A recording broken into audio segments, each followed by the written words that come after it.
There are moments when the whole world turns to look at one place. The algorithms shift, the timelines realign, and suddenly, everyone is asking the same question at the same time. What is happening in Nigeria? It was one of those moments. Across Lagos, phone screens glowed with notifications. Trending topics climbed. Foreign accounts flooded Nigerian spaces with curiosity and confusion. The internet had found us, not as a story to pity, but as a moment to witness. And in this moment, opportunity smelled sweet to anyone paying attention. His name doesn't matter. You've seen 100 like him. Ring light perfectly positioned. Phone mounted at the ideal angle. Confidence radiating like the afternoon sun. He was a Lagos content creator, one of thousands hustling for eyeballs in the attention economy. But today, he felt different. Today, he had a plan. We will show them the real Nigeria, he announced to his modest following. Not the poverty they expect, not the scams they fear. The real Nigeria, palm wine, pepper soup and pure vibes. His followers cheered in the comments. This was his moment. Lagos never sleeps. But this week it seemed to pulse with extra electricity. The yellow Danfo buses honked their way through traffic. Okada riders weaved between cars with practiced recklessness. Street vendors called out their wares in singing rhythms. Suya smoke rose from roadside grills. Everyone had heard something was happening, something big, something international. Nobody knew exactly what, but the air itself felt different, charged, expectant. The city that always hustles was hustling harder, sensing that somehow, somewhere, money and attention were about to flow. In Lagos, opportunity is a scent you learn to follow. While the digital world buzzed, the old world continued its ancient rhythms. In a palm wine bar tucked behind the main road, men gathered as they had for generations. Calabash cups passed from hand to hand. The sweet, slightly fermented drink had been flowing here long before the internet existed. An old man with weathered hands laughed at something a younger customer said. The palm wine tapper, just returned from his morning climb, sat in the corner counting his earnings. None of them were trending. None of them were famous. But every one of them was fully, completely present. But our creator wasn't in the palm wine bar. He was in his room checking his phone for the 100th time. He'd sent messages, careful, professional messages, to people who might have connections. People who might get him closer to whatever was happening. No reply, no blue ticks, just silence. He refreshed. Nothing. Refreshed again. Still nothing. This was the hidden anxiety beneath his confident videos. The fear that the moment would pass him by, that he'd be left behind while others grabbed what he deserved. The phone battery dropped to 30%. He kept refreshing anyway. Then something shifted. Maybe it was desperation wearing the mask of wisdom. Maybe it was genuine insight. Either way, our creator made a decision that would change everything, at least for a while. Instead of chasing the famous faces everyone was talking about, he turned his camera toward the faces nobody was featuring.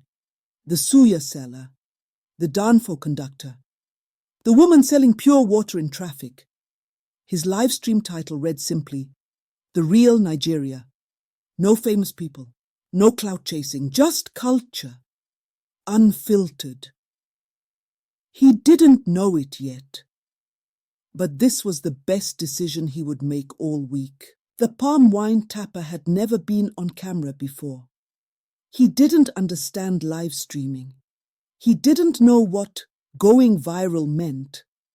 But when the young man asked him questions, he answered with the patience of someone who had spent decades listening to palm trees. Every morning I climb. he explained, his Yoruba accent thick and musical. The tree gives what it gives. You cannot rush it. You cannot force it. In the comments, international viewers were transfixed. This man has more peace than my therapist, someone wrote. The tapper just laughed, not understanding but not needing to, under a mango tree by the roadside. Another unexpected star emerged. The locals called him Professor, though whether he'd actually held that title, nobody could confirm. He had opinions on everything: politics, philosophy, the price of gari, the state of the nation. His books were worn, his glasses were taped, but his mind was sharp as a new machete. Nigeria's problem, he declared to the camera, is that we have copied the worst of the West and forgotten the best of ourselves. The comments exploded with agreement. Here was wisdom you couldn't find on any verified account. The camera traveled north, to a town where the pace of life moved differently. Here a tea seller named Ibrahim poured his brew with ceremonial precision. No rush, no hurry, just the steady rhythm of kettle to cup. Chai is not just drink, he explained in careful English. It is conversation. It is community. The livestream viewers, many from countries where tea meant tea bags and microwave, watched in fascination. Comment after comment marveled at the simplicity, the intentionality, the complete absence of hurry. Ibrahim smiled his quiet smile. He had been doing this for 30 years. Fame meant nothing. But the moment that truly broke the internet wasn't philosophical. It was mathematical. When the creator showed how much things cost in Naira, the international audience couldn't believe it. Wait, someone commented. 50,000 Naira is only that in dollars. The currency reality hit hard. A full meal for what they'd spend on coffee. A month's rent for what they'd pay for one night. The comments shifted from curiosity to confusion to something like guilt. We are not Porto Martin. Q autority fad kan so de kesek. Q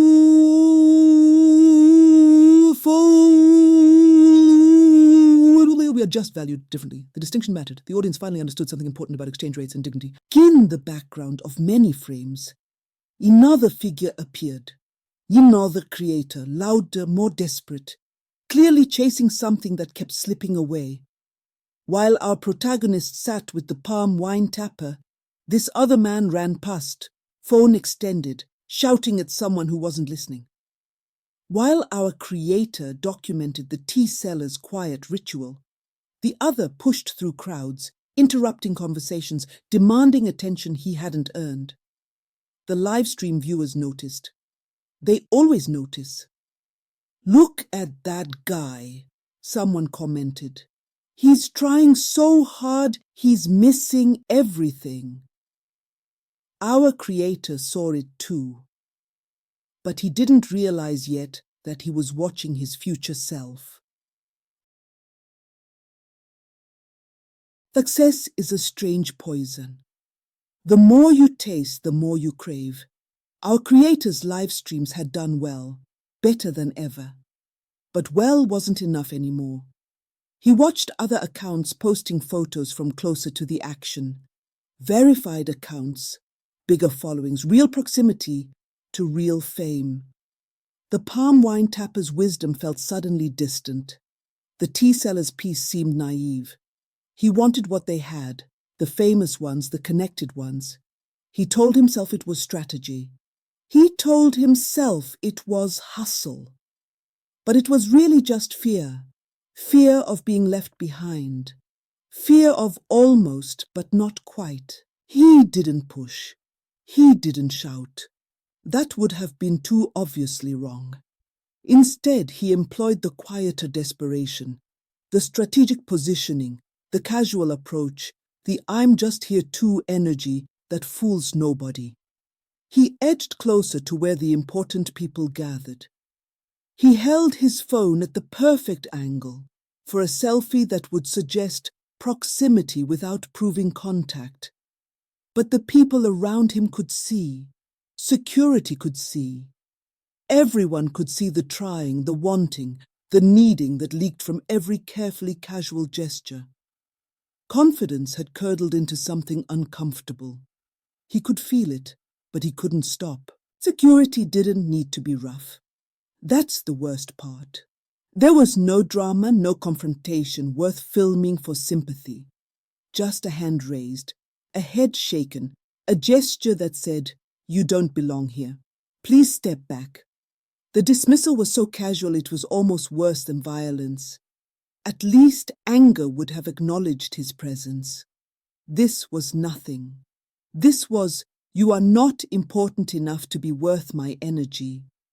He stepped back. What else could he do? But somewhere in the crowd, another phone was watching. Another finger was pressing record. The internet was about to receive its offering. The video hit the timeline within minutes. Someone had added pigeon captions for maximum impact. "See as ye they try reach inside. Bros, waitin' be this one? No say them no invite am." The comments multiplied faster than he could refresh. Quote tweets with crying laughing emojis. Stitched reactions from accounts 3 times his size. The algorithm that had blessed him was now feasting on his humiliation. He watched his own moment of weakness loop over and over, each replay adding views, each view adding shame. The internet had found something better than his cultural content. It had found his failure. Nigerian social media split instantly into camps. "Hustle mentality," one side declared. "The boy was just trying to make it. What's wrong with ambition?" "This one no get shame," countered the others. "See as a disgrace himself for international stage." Both sides were loud. Neither side asked him how he felt, because that wasn't the point. The point was content. The point was engagement. The point was turning someone else's embarrassment into your take, your thread, your moment. He had gone from creating content to becoming content. The transition was seamless. The violation was complete. The palm wine joy was gone. Nigerian Twitter is an art form. It can make heroes of ordinary people and reduce the powerful to punchlines. Now it turned its full creative force on our creator's moment of weakness. His face became a template. His gesture became a reaction gif. Someone edited him into historical photos. Someone else auto-tuned his expression into a song. Currency jokes multiplied. This is what 50,000 naira confidence looks like. Time zone sarcasm. What time is it in delusion? The memes were cruel. The memes were clever. The memes were also undeniably very funny. That made them harder to escape. He couldn't stop scrolling. Every few minutes he told himself he would put down the phone. Every few minutes he picked it back up. The feed was a mirror that showed only his worst moment, reflected infinitely. News sites had picked it up now. Think pieces were being written. The clout economy and its victims. Embarrassment as entertainment. When hustling goes wrong, each article felt like another autopsy of his dignity. Comments on comments on comments. Strangers debating whether he deserved sympathy or scorn. His battery died. He plugged it in, kept scrolling. The night stretched into blue light and sleeplessness. Other creators saw opportunity in his downfall. That's how the attention economy works. One person's embarrassment is another person's engagement. Reaction videos bloomed across platforms. Talking heads dissected what he did wrong. Life coaches extracted lessons. Comedy accounts performed exaggerated reenactments. Each reaction generated reactions of its own. The content multiplied like cells dividing. And in the center of it all, his face, frozen in that moment of desperate reaching, played over and over. He had wanted visibility. He had wanted to be seen. Be careful what you wish for, the internet seemed to say. We see you now. Sometime before dawn, the phone finally died again. He didn't plug it back in. He just sat there in the darkness, listening to Lagos wake up outside his window. Danfo buses starting their routes, hawkers beginning their calls, life continuing as if nothing had happened. Because for everyone else, nothing had happened. The moment that felt like the end of his world was already sliding down everyone else's timeline, replaced by new content, new drama, new embarrassments. The internet had chewed him up and moved on. The moment he chased was gone. But the embarrassment would follow him forever. Scrolling back through his own camera roll, he found the photos from before. The palm wine tapper's genuine smile. The roadside philosopher's passionate gestures. The tea seller's peaceful pour. These moments hadn't gone as viral as his humiliation. They never would. But they felt different in his hands now. Real in a way the trending content never could be. The question that had been forming finally took shape. Was this ever about showing Nigeria to the world? Or was it always about showing himself to Nigeria? The answer hurt, but at least it was honest. Something in him had to change. A week passed, maybe two. The memes had moved on to fresher targets. The think pieces had found new subjects. The internet's attention had shifted, as it always does. And our creator found himself walking familiar streets with no camera in hand, no ring light, no plans to film. He walked past the suya stand without documenting it, past the Danfo buses without capturing their colors. He was heading somewhere specific, somewhere that had nothing to do with followers or engagement or viral potential. He was going back to the Palm Wine Bar, not to create content, just to sit. The palm wine tapper looked up when he walked in. For a moment, something flickered across the old man's face. Recognition, perhaps, or maybe just curiosity at seeing the young man return. "You came back," the tapper said. It wasn't a question. The creator nodded, suddenly uncertain what to say. What could he say? "I got embarrassed on the internet. I chased something stupid and it cost me my dignity." But the tapper didn't need explanation. He simply gestured to an empty stool, the same stool maybe, and reached for a fresh calabash. Some conversations don't require words to begin. For the first time in months, he sat with someone without his phone in hand. No live stream, no Instagram story, no content strategy, just palm wine and presence and the simple act of two people talking.